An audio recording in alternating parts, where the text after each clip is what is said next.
right, no pressure then, that's fine. I want to talk about breaking out of the Tetris mindset today, and that sounds cryptic, and that's what it's supposed to be. And now we're starting the timer to make me even more stressful here, okay. So I'm Chris Heilmann, I'm Code Poet on Twitter, in case you have enough, you want to know about JavaScript news and web news and kittens and hedgehogs and all kind of things that happen to me. I tweet a lot. People actually tell me that I probably hired people to tweet for me. They're not, it's just that's how sad I am. And I've got my blog at christianheilmann.com since 2006, and this is the thing that fascinates me, that we have these things, just these few lines, gives you now a chance to rant at me, to talk to me, to ask me questions, gives a chance for me to connect with you and to find out what you are doing, how creative you are. And this is why I love the web. This is where I fell in love with the web from the very beginning, that it's really easy to set up your presence on the web. It's really easy to leave a terrible mark and like lots of data that you don't want to get cached on the web, but it's just this wonderful thing. The other day, I went through my flat and cleaned it up, like it was a new month, and I had to find a few things, and I found this old picture of my first setup, what my first professional setup of a computer was. I wrote games on Commodore 64, and I did illegal things on Commodore 64, and I basically, this is the printer that I printed out my A-level paper. It took me like 19 hours to get the whole thing out, because it always rendered half a page, and then it printed it out, and then it rendered another half, and it printed it out, so my neighbors absolutely loved me for that. But what is important about this here is these photos up there. There's photos on the wall of people that I'm actually connected to. I started using a computer to get to know people worldwide. My village that I grew up in was 3,000 people. Whenever you did something wrong, everybody knew next morning, and the people that you met were not that exciting, and there was no, until you had a car, you basically were stuck there. But we had the opportunity to get to know people with computers. And back then, I packed floppy disks into envelopes and emailed them to worldwide, and then got floppy disks back, and then we shared photos with each other to have a face on the people that we sent letters to each other, long notes on like this, written on that thing. And nowadays we could send each other emails every 2 minutes, and we don't. We just basically do like, brr, brr, brr, do this now. So the art of conversation and the loveliness that we had back then went a bit away, because everything became too fast and everything became a race, and we wanted to be like the first one to do something. And when you think about it, how rudimentary that setup was, and how amazing it is nowadays that I've got a laptop that I can turn into a tablet and I have with me all the time. I got a mobile phone in my pocket, not now because it would interfere with the microphone, but I normally have a mobile phone in my pocket that is a computer, that allows me to take pictures, to annotate them, that has machine learning on the images to recognize people automatically. We've come so far, and yet, right now I get this feeling that we're in a stress situation. Every single conference, and I'm speaking at one every week right now, has a talk about mental health, and has a talk about how we're all overwhelmed, and how technology is going too fast, and what to do to keep up with it. And I found this animated GIF a long time ago that summed that up quite nicely. That if Tetris has taught me anything, is that errors pile up and accomplishments disappear. And this is really dark if you think about it, but it is kind of that way. Like every time you make a mistake in Tetris, you basically pile up and it gets further and further. I love Tetris. It's like playing with anxiety and like roominess at the same time, and getting your threshold better about it. So I took this metaphor and I'm taking it now to our market. So I'm talking about the spectrum that we have. We always talk about web development, but there's so many different things in it. So I think it goes from an innovative and controlling end of the spectrum of the market to a conservative and a trusting environment. So I want to make sure that before we go on, I have quotes in there that are amalgamated quotes. Some of them are verbatim, but some of them are just from other quotes that I have. These are not mine. So please don't say Chris Heilmann said on stage this and that and we cause Twitter drama, because one thing we need less of, it's Twitter drama. So we have the right conservative blocker. This is not my political view, it is, but it's like I had to start somewhere. So, and you see these quotes where people like, don't trust the client side, do it all on the server. Browsers are terrible, JavaScript is a toy language. You see less and less of those people, but these quotes are still around. These are still coming from time to time. Web standards are good, but let's not get overboard with fancy things. We might be at rounded corners, but we don't do any of this animation stuff because that doesn't work. It's great that there are evergreen browsers, but that doesn't apply to our customers. I hear that all the time, and it's true. I mean, a lot of people can't upgrade. That's why they have ransomware right now. But it's always sometimes one of those cop-outs, like, okay, I don't want to think about, I want to upgrade my skill set from 2006. I want to just keep going where it is. Well, the good thing about that is all of these interfaces that are coming from that mindset are bulletproof. They're working interfaces, but they're likely to bore end users. Like clicking on something and having a reload every single time in between looks weird to us nowadays. We've been conditioned to things being much more high fidelity and much more responsive to us. We kind of hold the web back that way because when you do these kind of interfaces, you don't give people something for upgrading their browsers. Like any upgrade of a browser should be connected with something, should be more perfection, should be better interfaces, should be new interfaces. But we just basically, with that one, we keep the web back. And browser makers can benefit from it though, because if people rely completely on the browser to do everything, we can do performance enhancements in the browser to make sure that things work nicely. Now, the right conservative piece goes a bit further and goes on with progressive enhancement. That's what I've been for a long, long time. Progressive enhancement is the way to build working solutions. You build on static HTML generated from a backend, and you will never break the user experience. Or you have no right to block any user. The web is independent of device and ability. It is our job to make sure that people can use our products. We do that by relying on standards. Or web products do not have to look and work the same in every environment. It hurts me that we have to repeat this over and over again, but we still do. So this is, to me, the place where we got working, great-looking interfaces that vary with the environment. And too many clients still don't understand that like, no, if it looks the same on your mobile phone and your desktop, you probably made a mistake. You didn't do anything good to any of these users. It's the best of both worlds, but it means that you need to test and understand the older environments as well. And a lot of people don't want to do that. Traditionally, browser makers learned a lot from this group because they actually want standards to succeed. And we actually want standards to succeed as well, so we actually work together quite nicely this way. Then we got the square, which is in Tetris the thing that gets you 2 lines, but it's always bang in the middle. No matter what you do, HTML is always the thing the browser gets. HTML is fault tolerant and will work wherever and forever. Using semantic HTML gives you a lot of things for free: accessibility, caching, fast rendering. You can't lose if you rely on HTML.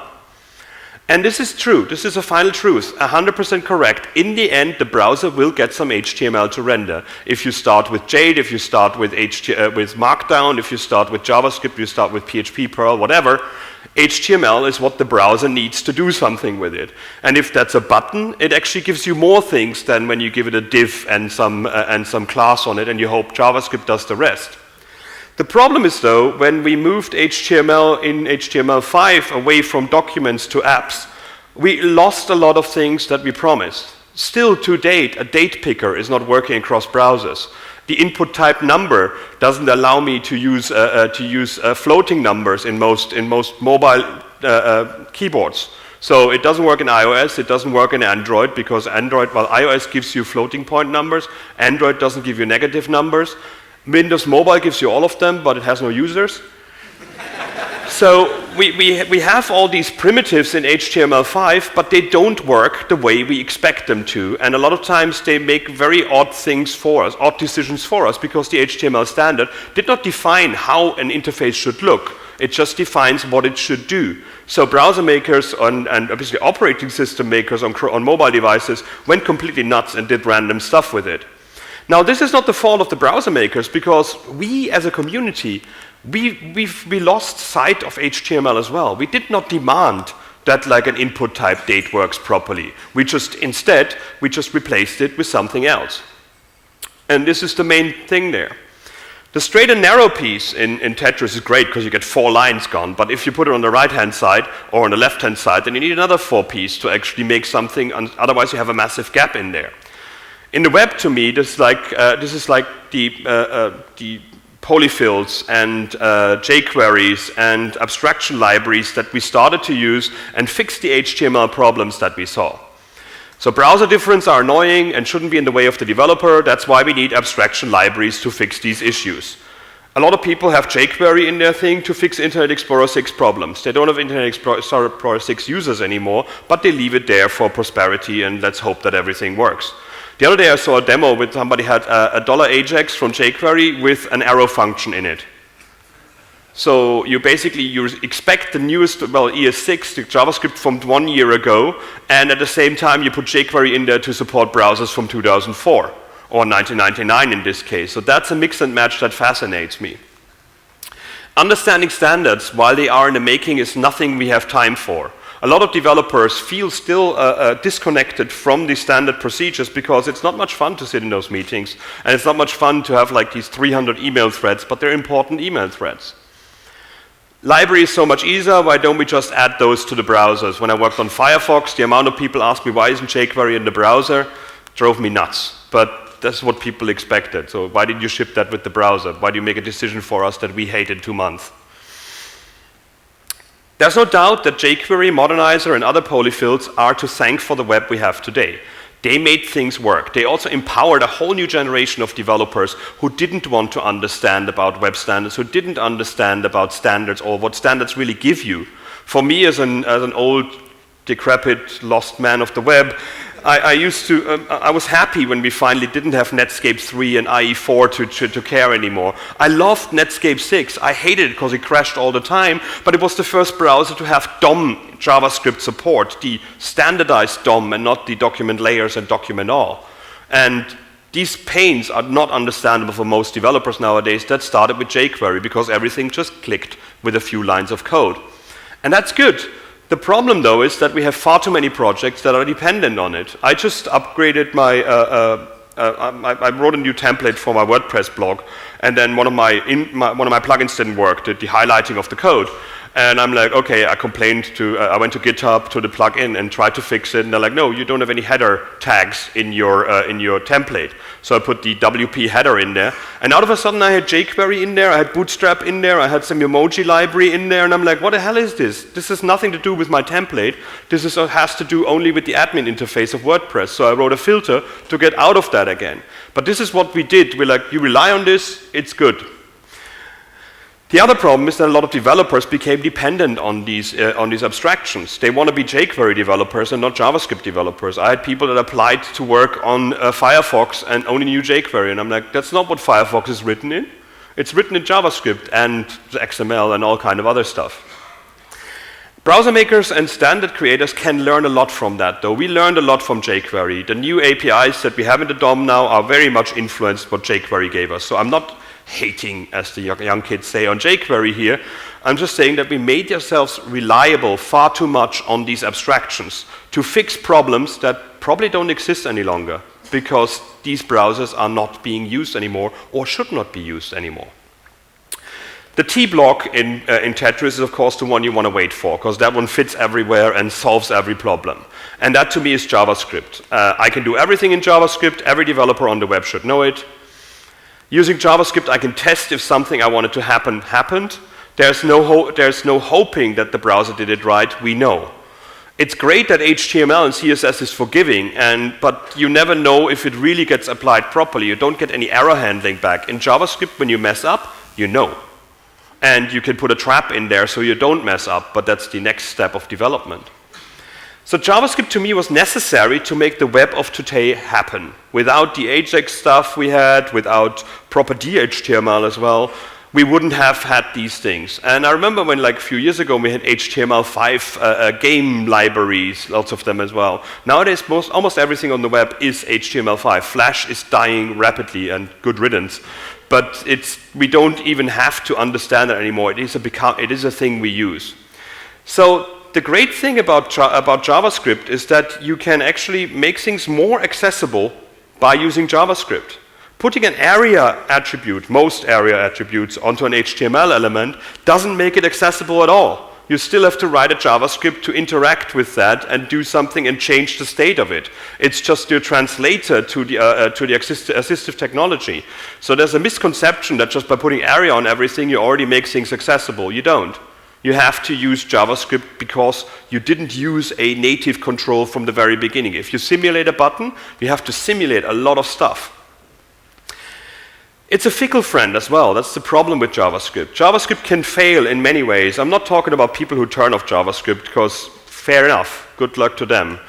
If you want to turn off JavaScript, turn off JavaScript. You should still get something, a good interface should still work, but I'm talking about the halfway case, when like one or two of your libraries have loaded and the other one stops. Or when you have an AJAX call that isn't doing anything and doesn't have a timeout and you've got a spinner here, basically like installing Windows kind of thing. And it just is not a sensible thing to do. So with JavaScript, we have massive control, but we have also massive responsibility, and we shy away from that responsibility from time to time. Then we got the innovation piece, where it's like, it's okay to rely on JavaScript to be available. The benefits of computational values without reloads are too many to miss out on. I don't want to have to think about older browsers and broken environments. Frameworks and build processes can take care of that. That's where browser sniffing comes in to a degree and blocking out things. The concept of starting with a text editor and the static files is outdated. We have so much more benefits from using a proper toolchain. If that's too hard for you, then you're not a web developer. That's a quote I saw that somebody emailed to me, and it was quite fun. But that's where we are. Web standards like CSS, JavaScript, and HTML are conversion targets. Sass, CoffeeScript, Elm, Markdown, and Jade give us much more reliable control right now, better syntax, and not just waiting for browsers to catch up. Knowing about different browsers and caring about broken implementations is a waste of time. It's much more efficient to start with an abstraction. And when you look at like games development or something like that, that's where that comes from. Nobody writes directly to the metal of the chip anymore. Everybody uses libraries for everything, and we now started bringing that mindset into the web as well. So developer convenience in this case trumps end user experience. We make it easier for us to build things, and that can result in massively bloated solutions. Like, okay, our build script is like 5 lines of code, and there's like, I write TypeScript, and then it generates something, I don't care, as long as it works. But the good thing is that we write technology then to actually undo the mistakes we did before. So we put too much code in, and then we write some other pre-compiler or post-compiler to actually take the things out that are not used after animating it and running it through a virtual DOM or whatever like that. And browser makers can't help you with that, because you got away from the metal, you got away from the DOM, you got away from what browsers actually implement. So all we can do is give you like developer tools to help you out and source maps to get from where you actually wrote to what's finally executed in the browser. And then you got the innovative blocker.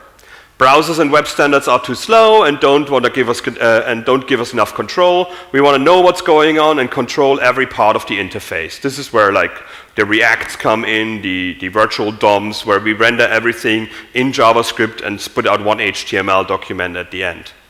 CSS is broken, the DOM is broken, we have the technologies in our evergreen browsers to fix all that reliably, and we have insight into what's happening and we can optimize it. This is a high fidelity, beautiful, responsive interfaces. These are really, really cool interfaces if you think about it. I've seen great stuff in those with that mindset, after coming out of that mindset.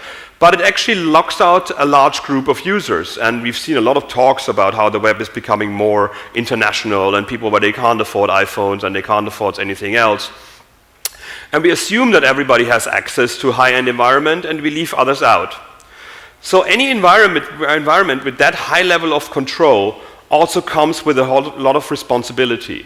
It's your job to do whatever a browser does for you. It's your job to actually make that thing accessible. It's your job to make it performant. You have the tooling, you have the insights, you know everything, but you also have to take the responsibility. And I don't see that very often. We just do the innovative thing and like, oh, for end users, they should just buy a new phone, right? Browser makers can take these new ideas and standardize them and help them with that as well. So this is not lost as well. I'm not saying that any of these things are wrong. I'm just saying quotes that I encountered over the last few years. So all of these parts have a place on the web. All of them are invited to have their opinions, are invited to build things the way they want to. You can be hardcore and say, like, if your Internet Explorer 5 doesn't render your page, you're a terrible person. Or you can say, if you don't use React, then you're not a web developer. You have the right to do that. That's totally okay. That's the diversity of our market and our approaches that we forgot about. This is huge. We changed from like a few kids that wanted to do web standards and wanted to have predictability on web development to a whole world of JavaScript. I gave a talk at ScriptConf about how JavaScript is a buffet and not a main course. You pick and choose what you want to have rather than having to know everything. All of them result in better experience for our users in their frame of reference. A React developer will tell you that all their users love what they do, whereas somebody working for the NHS on Internet Explorer 6 says, like, our users do use that, I can't do anything else. This is what they expect, this is the interfaces that are best for them. I think the difference is responsibility and support. On the right-hand side, we give end users the responsibility or the ability to change the interface to what they need it to be. And the product runs everywhere. We don't even think about it because we just control the server end and we say, like, okay, the rest should go. On the other side, if you have a high responsibility and a high demand on the end user's environment, if they don't have a fast mobile phone that is well connected with a SIM card right now, they might not get anything. And this is what we should be talking about more. We should be interested in more who's responsible for what and not what technology you use. I really don't care anymore which abstraction library you use, which build scripts you have. I just want to know who's responsible for what and what do you do to make sure that when something goes wrong, not the wrong people get blamed or don't get an interface that they demanded. Now, who defines who is allowed to use our products? Like, oh, all users need to have an iPhone. We don't have any blind users. Everybody should know English who uses these things. Like, oh, if you have a touch interface, nobody uses that on our device.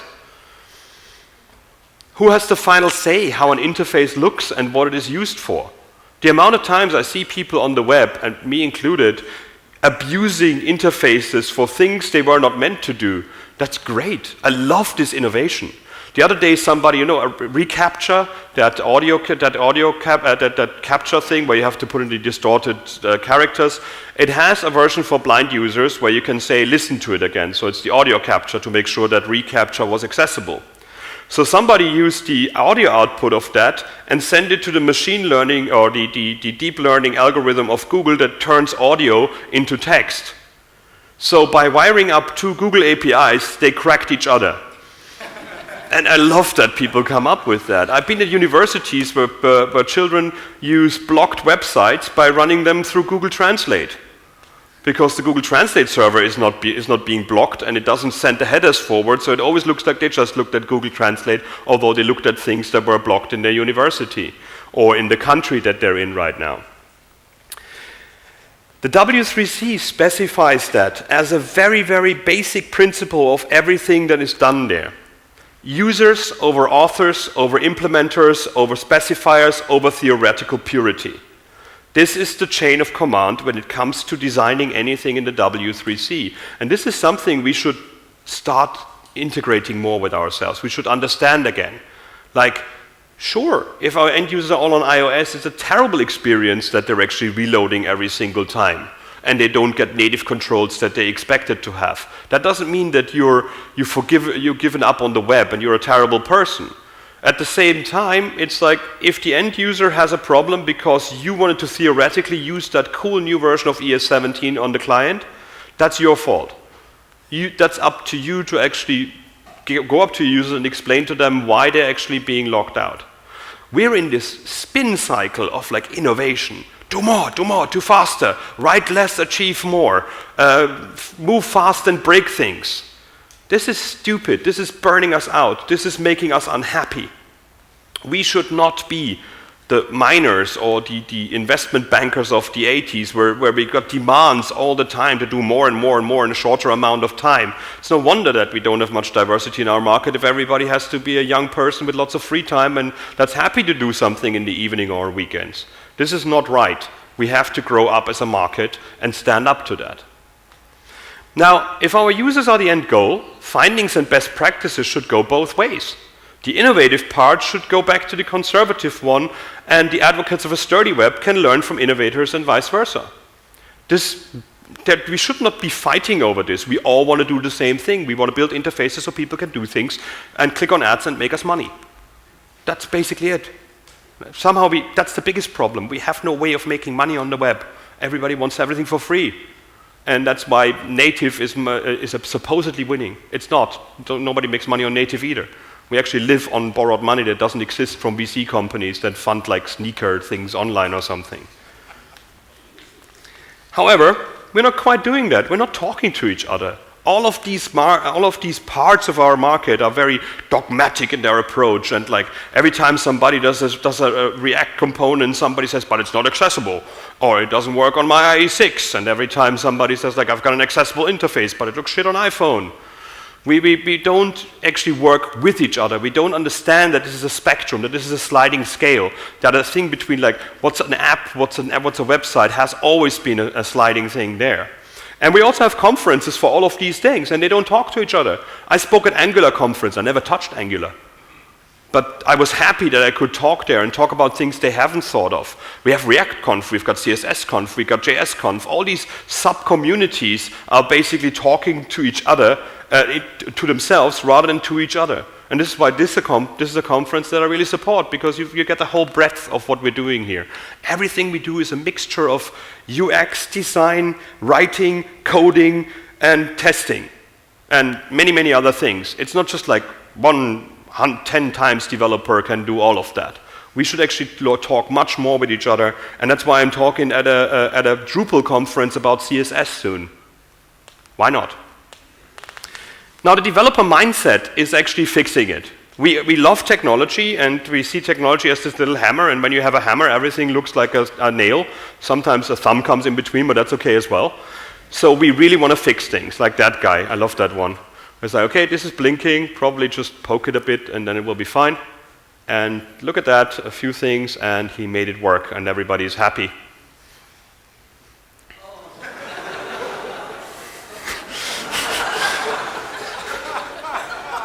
And this is happening often enough. How many times have you just fixed a little bug in the front end and out of a sudden you broke a build script, or you changed the build script and out of a sudden some DNS server was not available anymore?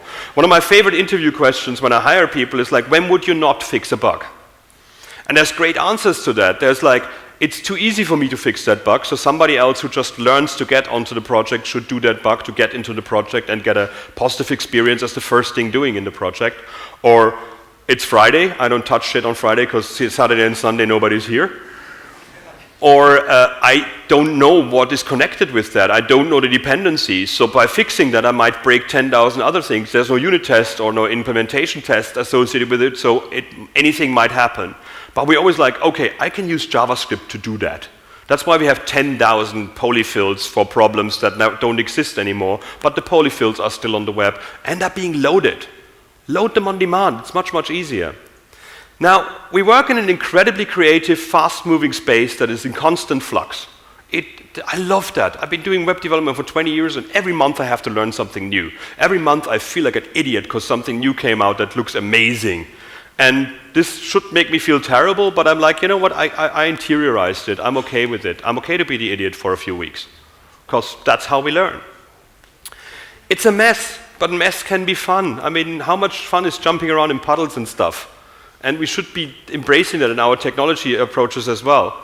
So working in a creative space needs a certain attitude. It needs relaxation. And I want to quickly show you a video that hopefully the sound will work right now. I love watching making-ofs of movies right now, because YouTube has lots of probably copyrighted things, but I don't care. Of like making-ofs behind the scenes of movies. And I forced myself watching making-ofs of movies that I hated. Because I'm a film snob. I love movies. I'm on several forums where I rant with other people how bad that movie was, how good that movie was. And I felt like, am I doing this justice just by judging it the way I look at it? And then I realized a lot of these making-ofs of movies that I hated, these are humans. People have put a lot of effort into that, and the final product was basically bad because it had to be cut to get a certain rating or a certain time, or the budget ran out. So it was not the fault of the people who made it. So I humble myself by looking at these things, but I find it more exciting by looking at making-ofs of movies. You realize how much work is going into a day-to-day movie, how much effort there is in there. So I watched Imagining Zootopia, which is the making of Zootopia, great Disney movie, a Disney movie about bias and racism. I mean, how? I want to be in that pitch where it's like, oh, yeah, we want to make a Disney movie about racism. What? Like, not the old ones that were racist, like about racism, against them, like not Song of the South. And this Imagining Zootopia on that YouTube URL is really, really cool to see. And I learned something amazing in there. Look at this. When you're a storyboard artist here at Disney, you have to be comfortable with your work getting thrown away. All of us who storyboard in this movie have done literally thousands of drawings that have wound up in the garbage because these ideas come in and they go out of the films very, very quickly. And the idea with that is to be wrong as quickly as possible. So we really try to, try out as many ideas as we can, and then when the right ideas really click in, then you'll see from screening to screening, they'll start to build, the rest of the film will start to build around those key ideas. It doesn't have to be very many, but just a few that kind of hold up the structure of the film where you can really lock into like, okay, that's your character, that's your movie, and then everything else builds from there. I mean, how cool is that? How cool is that approach? It's so much more healthy than our approach of saying like everything we do has to work wherever and has to be like the JavaScript library to use instead of the other one that almost did the same thing. When you know you're being creative, you know that things go thrown away. But it's a journey to find 3 things to make the movie good later on. The same way we can build 10,000 build scripts, 10,000 libraries, 10,000 abstraction libraries to understand which of the web standards make sense in a browser to be fully supported. But we need to be more patient about that. We need to be okay with things being thrown away.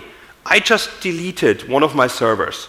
ican't.co.uk. All my code examples from 2001 to 2005, 17, lots and lots of broken links because I didn't want to maintain that server anymore. Most of it was based on Yahoo APIs that don't exist any longer. There was no outrage. Nobody nailed me to a cross for it. I get a few emails like, oh, where is that? And I'm like, I moved that to GitHub. It's available now there. It's okay to let things die. It's okay to let things go because they're not necessary anymore. And I'd rather delete my old tutorial how to make layout tables before people find it again and do layout tables.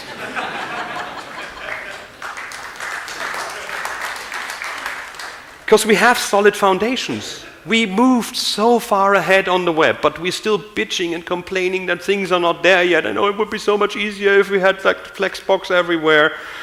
If you look at the stuff that we have, JavaScript is unstoppable. Everything is JavaScript now. And I love that to bits because everybody complained about the language and it's been done in 10 days, probably in a drug-fueled rage by Brendan Eich, like randomly put things in there. There's a null and there's an undefined that drives every C++ developer crazy. I love this big hack that JavaScript is. But it's open source and it has embeddable VMs now. You can use V8 and build on top of that. That's how we got Electron. You can use Chakra Core and build something on top of it, which people should do. You've got Node.js and NPM. You've got a solid DOM access and traversal. You've got Fetch, Bark, Playdead, and Goodboy. The others we haven't implemented yet, but Fetch is there. And we got promises and async await. So look at these things. If you look at JavaScript, don't point people to an Ajax tutorial anymore. Fetch is here and it's so much easier. We've got query selector in DOM traversal.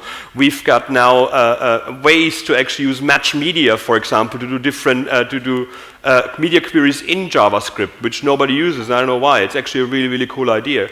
And we've got so many good things going on in Node.js and NPM. It's not even I can't even take it in anymore nowadays. How cool is CSS? We've got transitions, make everything look smooth. Just you don't even need to know it. You just 400 milliseconds between this and the other state. I don't want to know these states. I just know it's going to look smooth now. Okay, smooth to a degree. Probably every animator now kills me if I just say that. Just to 400 milliseconds, fine. We've got animations, and animations interact with JavaScript as well. So you got your on and transition end and on animation end. So you can actually time them and log them one after another. We got the web animation API, which is another one to do the same thing. We've got Flexbox, of course. We've got grids. We finally got grids. Remember when Internet Explorer got grids and everybody's like, nah, whatever? And now we got grids and everybody's like, oh, cool, we got to have grids. And I'm so happy for Rachel and for Jen, who basically have been talking about grids for years and years, and people are like, yeah, whatever, you W3C monkeys, it's never going to come. And now it's in every browser, and they're like, oh, cool, they have all these tutorials for the last 5 years that I didn't care about. And we got custom properties and variables. Well, variables, the real name is custom properties, and this is the coolest thing ever. I mean, by being able to access a custom property in Java, in CSS via JavaScript, I can get computational values into my CSS without going through Sass and without doing any rendering problems. Leah Varoo gave a talk about this at CSS Day, and I know her talks are daunting, but this one is great. This one is very, very on the spot, explaining every single thing you have to understand about CMS custom properties. I can only go home, watch it, not now, just watch the talk today, but when you got back, watch that video. It's really, really good. How much of a great opportunity are progressive web apps? I'm not going to talk about that now in detail, but I'm going to give a lot of talks about this. Just having a manifest, a standardized W3 manifest, not a WebOS manifest, a Firefox OS manifest, a Chrome OS manifest, a whatever manifest. I think there was a communist one as well. But we have now a standardized way to tell a renderer that this is an app and not only a website. And we just announced that Bing is now indexing the web and finding web PWAs by indexing these manifests, instead of putting a header thing in there like we had to use in iOS. These are great. Service worker is, of course, amazing. You can do your offline functionality, you can do pre-rendering, you can do everything in another thread before even the page renders. And this is proper progressive enhancement. This is not something you expect to happen. If it doesn't get loaded, you don't have that functionality, but it's not in the way of the end user. How amazing are our developer tools? In-browser tooling. Chrome DevTools, F12 DevTools, Firefox DevTools. By now you actually have to read books about understanding them, the amount of insights they give us. I remember when alert was a thing, that was the only thing we had, and then you ended up in a for loop and just pressing the enter button 500 times. And we have this now. Hackable editors written in web technologies. I'm working on Visual Studio Code. An editor written in TypeScript that I used to write TypeScript with. How awesome is that? Extensions that are compatible between Atom and VS Code and other editors. Tool chains to produce what we need when it makes sense and not all the time. Webpack, pre-pack, Grunt, Gulp, Broccoli, whatever is out there. All these things are there for you to build things when you need them. How easy is it for us to stay up to date? Browser makers are available for feedback and information. It's not the black hole anymore where we feed developers in the basement from time to time. We're all open in public and we answer your questions. We have collaboration tools by the truckload. GitHub, Pasteboard, like all the things where you can work with other people live in the environments, like Slack, Mastodon, all the things that we're using. We have more events than I can count with published videos. So watch these videos. Take a time out in the office and bring some cookies in and watch a great conference talk and then discuss in your company how you could use these technologies in your day-to-day products. That's an hour of productivity that everybody can benefit from. Watch these videos. We do a lot of work to make these videos happen. And I watch them on trains, I watch them in the gym. I learn something just by downloading them onto my iPod and going with it. So it's time to fill the gaps of the web. It's time to realize that not everything we do is lasting forever and needs to add up to a perfect solution. Let's not be dogmatic about our stuff anymore. It's okay for our accomplishments to vanish. It's okay. I don't care if people are excited about my 2006 tutorial on Ajax. They should not find this anymore because it's dead. It's not a good way of actually doing XHR nowadays now that we have fetch. It's not okay for them to become landfill of the web. It's not okay for our stuff to stay forever and be successful and give people bad information. So our job right now is to create interfaces that are simple, human, and fun to use. That's our job. And what you use for that, I don't care, as long as you keep people in mind. Inclusive design is a big, big thing. There's no thing as a perfect user. Think inclusive. It isn't about allowing access. It's about avoiding barriers. And that's the biggest thing that we don't do at the moment. I don't know what that slide is. Oh, okay. All these things come together. We all, no matter where you are on that spectrum of web development, together we make up what we do for end users out there. So we're not siloing. There's no point in being dogmatic about these things. Think about what W3C defines. Users over authors, over implementers, over specifiers, over theoretical purity. And this is a very simple thing to think about. Your users are the ones that make your money, not your toolchain creators, not you yourself, because you don't want to spend money on that stuff. We have come a long way. We made the world much smaller and much more connected. I don't have to get photos in the mail anymore. I can connect to you 24/7 all the time. All the speakers here are available for you to pester afterwards. We have this wonderful gift that is the internet, and we still have it. Governments are doing their job right now to actually make it only for the rich people and censor it and all kind of things. So we should think about that as well, but I'm not putting that hat on today. But we came a long way since that. Things are looking up. I can't wait to see what all of you together will actually make with this. Think about it together, most of it. You don't need to be the rockstar ninja developer. You don't need to be the next John Resig. You don't need to be the next Paul Irish. You don't need to be the next whatever. It's like you can work together to build amazing things. Let's storyboard the next web. Let's not do it. Let's not build it. Let's storyboard it. Use CodePen. Use JSBin. Use all the fiddles that we have out there. Give feedback on standards and browser features. Do little steps. Do one thing to move towards that goal. Don't try to be frustrated because it doesn't work immediately. Because this is not how the web works. This is not how working works. This is not how humans work. Little steps and doing things that get thrown away and don't hurt anybody and learning from it and taking the learning to the next step is what we should focus on. So let's stop fussing over minor details and show more love to the web, more love to the craft, and much more respect for another. I'm tired of bickering. I'm tired of people just finding this one argument to say, but your product is shit because this. This doesn't get us anywhere. We should be working better together and have more respect for each other. You don't owe the world perfection. We think we do. We always like, oh, it's not perfect, I'm not going to release it. You have a voice, though, that should be heard, and your input matters to everybody. So get creative, because no creativity is a waste, no matter what you do. As long as you're being creative and you let your brain play and you share it with other people, let them go ahead with it. It's not your job anymore. You don't owe the world perfection. Thank you.